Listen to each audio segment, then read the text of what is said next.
I paid €500,000 for the apartment I thought would be my home forever. But the moment I saw the documents in my in-laws' names, something inside me shattered and awakened at the same time. Because the man I trusted most, my husband, looked me in the eyes and told me to sign as if it meant nothing. And I signed with a smile everyone believed was blind love, while they hid the truth that I had already discovered their secret messages with another woman and the silent plan they had plotted to use me and discard me once everything was secured. So when they celebrated that night thinking I was the fool who had lost everything, I stood there remembering the only move I made before signing, the only detail they had ignored. And while their laughter filled the room, I realized they had not taken my life. They had simply walked straight into the trap I had carefully set for them.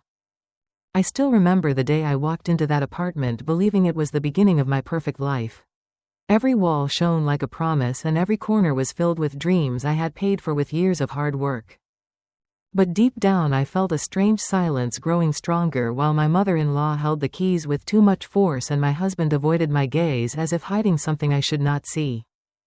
And although I tried to convince myself this was just a new beginning, the truth kept slipping through the cracks in small moments like whispered conversations that stopped when I entered the room and late-night messages my husband quickly hid. The more I observed, the clearer it became that I was not the owner of that life, but merely a guest in a plan that had already been written without me. But what they did not know was that I had already begun writing my own ending. One that would turn their perfect betrayal into a nightmare they would never escape. I started paying attention to everything after that day. The way my mother-in-law checked the cabinets as if she owned every spoon. The way my father-in-law spoke of future renovations without ever consulting me. And the way my husband gradually stopped including me in the decisions I was financing. It became impossible to ignore the growing distance between us, especially when his phone became more important than our conversations and his sleepless nights turned into silent, meaningless excuses. So one night, when he left his phone on the table and went to take a shower, I finally did what I had been avoiding. I picked it up with trembling hands and unlocked it with the password I had seen him type so many times. What I found inside was enough to destroy every memory I had trusted. Messages full of love that were not for me. Plans for a future that did not include me. And worst of all, a conversation where he clearly wrote that once the apartment deal was closed, they would make sure I had no legal rights and would discreetly remove me. In that moment, my pain turned into something colder and sharper. I felt tears burning my eyes. But I refused to let them fall because crying would only weaken me and I knew I needed to be stronger than ever. So I carefully placed the phone exactly where it had been and acted as if nothing had changed when he came out. But inside me everything had changed. Every smile I gave afterward was planned. Every word I spoke was measured. And every move I made was leading towards something they could not even imagine. And the next morning, when my mother-in-law proudly reminded me again that the apartment legally belonged to them, I nodded calmly while remembering the lawyer I had secretly met with a week before signing the papers. The same lawyer who had advised me to transfer the payment through a protected agreement that linked the entire value of the property directly to my financial account in a way that could not be erased. It meant that if anything went wrong, the property could be legally challenged and reversed. And while I stood there listening to their confident voices and watching my husband pretend innocence, I realized they had already made their biggest mistake by underestimating me. Because while they were busy planning how to remove me from their lives, I had already built the path that would take everything that was theirs. And now I just had to wait for the perfect moment to unmask them and reclaim what had always been mine. Not only the apartment, but my dignity, my trust, and the power they thought they had stolen from me forever. The days passed and I played my role perfectly, smiling at my mother-in-law, pretending to admire her decisions, listening to my husband speak about the apartment as if I had no right to be there. All while silently gathering evidence, recording conversations, saving messages, and keeping a meticulous record of every small betrayal, every lie, and every attempt to remove me. Every night I reviewed the files on my laptop, imagining the moment when everything would collapse around them, when they would finally realize that the person they thought was powerless had been preparing their downfall in silence. I began to notice small cracks in their confidence as my calm and polite questions started to unsettle them. My mother-in-law began giving too many explanations. My husband hesitated before answering, and I could see the growing tension while I subtly reminded them that I was paying attention to everything. Then came the night when my husband, thinking I was asleep, whispered on the phone about the next phase of their plan, how they would secure all the documents and ensure I had no rights. And I remained still, listening with my heart pounding, adrenaline rising, because I finally had the proof I needed, not only of their intentions but of the secret affair, the betrayal, and the calculated way they had used me. And I realized I could strike in more than one way: expose the affair, challenge the ownership, and ruin their carefully built image, all at once. During the following days I created the perfect scenario, inviting trusted friends and a lawyer under the pretext of celebrating the new apartment, while secretly ensuring every conversation and document was recorded, every face of deception captured, and every lie traced back to them. And on the day of the revelation, my husband walked in confidently, my mother-in-law smiling, thinking I was still the naive wife, the perfect victim. But as soon as the meeting began, I calmly presented the financial proof, the messages, and the recordings. I watched their expressions change from complacency to surprise and then to panic when they realized the house they believed was completely theirs was legally mine if I chose to enforce it. And when I finally played the messages that exposed the affair, the room fell silent, my husband's face turned pale, my mother-in-law froze. And I felt the shift of power, the scale of betrayal turning. In that moment I understood the true strength of patience, preparation, and self-respect. Because while they had tried to destroy me, their own greed and arrogance had become the trap I had been waiting for. And when I spoke calmly, describing the consequences and my intentions, I saw fear, regret, and helplessness in their eyes as they realized they had completely underestimated me. And while I leaned back with my head held high as they rushed to explain, deny, and justify, I knew the turn of fate was mine. The revenge I had planned so meticulously was unfolding exactly as I had imagined. And the family that tried to betray me was finally seeing justice delivered. Not with anger, but with the silent and precise power of someone they had believed weak, but who had actually been unstoppable all along.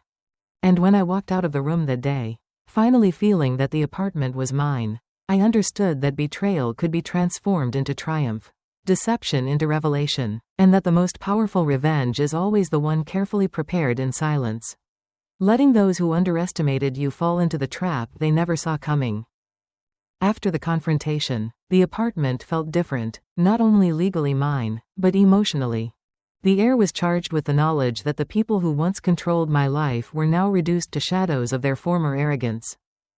I moved slowly through the rooms, touching the walls I had paid for, breathing in the space that had been both my dream and my battlefield, realizing that every fake smile, every silent observation, every calculated step had led to this moment of quiet victory. But the story was far from over, because my husband and my mother-in-law were still in the house, still breathing, still plotting, and I knew their pride would not let them accept defeat easily. So I continued my careful watch, leaving subtle reminders of my legal control, small notes of authority, and organizing meetings under the pretext of family discussions while secretly reinforcing my position. I began to note the cracks in their alliance, arguments over trivial things, whispered frustrations, and moments when my husband looked at me with something between fear and desperation, realizing the balance of power had completely shifted. And one night, when they thought I was asleep, I heard them plotting another plan to regain control, thinking they could manipulate me with guilt and emotional pressure. I let them talk, allowing their voices to betray their own weaknesses, each word strengthening the web of evidence I had already gathered. The next day I invited a trusted mediator, presenting it as a routine family meeting, while secretly recording the conversation and capturing every confession, every subtle threat, every attempt to rewrite history.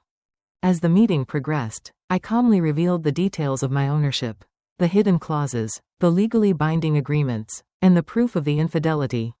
I watched their faces change from arrogant confidence to disbelief and then to absolute panic. And in that room I finally understood the depth of the betrayal that had surrounded me. How deeply my trust had been violated, but also the incredible satisfaction of justice delivered with precision. because they could no longer hide behind lies or manipulation. And every document I placed on the table, every message I played, every recording I presented dismantled their carefully built facade, leaving them exposed and powerless. And the twist was that while they had believed me the victim, I had been orchestrating the final revelation all along, turning their own plans against them. And while they stammered, attempting weak explanations, I felt a wave of vindication that was both sweet and terrifying, knowing that I had not only reclaimed what was mine, but had also taken control of a situation that once seemed hopeless. And when the meeting finally ended, they left the room in silence, the weight of their guilt and fear palpable. I stayed behind, alone for the first time in weeks. Walking through the apartment, every corner echoed with the memory of betrayal, but also with the promise of new beginnings. And I realized that true power does not come only from anger or revenge, but from patience, strategy, and the ability to transform suffering into action. And as I looked out the window at the city below, I smiled to myself, knowing that the people who had tried to destroy me had completely underestimated me, that the lessons of betrayal had forged a strength they could never touch, and that the story was mine to write from now on. A moment later, with justice delivered, revenge fulfilled, and the future finally in my hands. And in that silence I felt a sense of peace and an unstoppable determination. Because I had learned that even the deepest wounds could become weapons and every betrayal could be transformed into a triumph no one would ever forget. And from that day forward, the apartment was not just a home, but a fortress built by me, a symbol of cunning, resilience, and the unbreakable truth that I would never again allow anyone to take what was mine without a fight. And every look at their astonished faces reminded me that I had won not by brute force, but by patience, intelligence, and the silent and unbreakable power of someone who had been underestimated and refused to stay silent. Months passed and the apartment finally felt mine, not only on paper but in spirit. Every corner a reminder of the battles fought, the lies uncovered, and the careful plans that had turned betrayal into justice. My husband and my mother-in-law kept their distance, their arrogance diminished, and I walked freely knowing their schemes could no longer affect me. Yet the memory of their deception lingered like a shadow, a lesson engraved in my soul, and I realized that strength does not come from blind trust, but from vigilance, courage, and the patience to let the truth reveal itself. And while I stood by the window looking at the city below, I felt a silent but absolute sense of triumph, knowing that I had reclaimed my life, exposed the lies, and turned their greed into their downfall. And in that silence I understood the true power of resilience, the unbreakable strength of someone who refuses to be betrayed again. And I smiled because now the story was mine, complete and unforgettable, a legacy of justice, revenge, and the ultimate triumph of truth. Thank you for listening to today's story. Don't forget to like, share, and subscribe to support the channel. See you in the next story.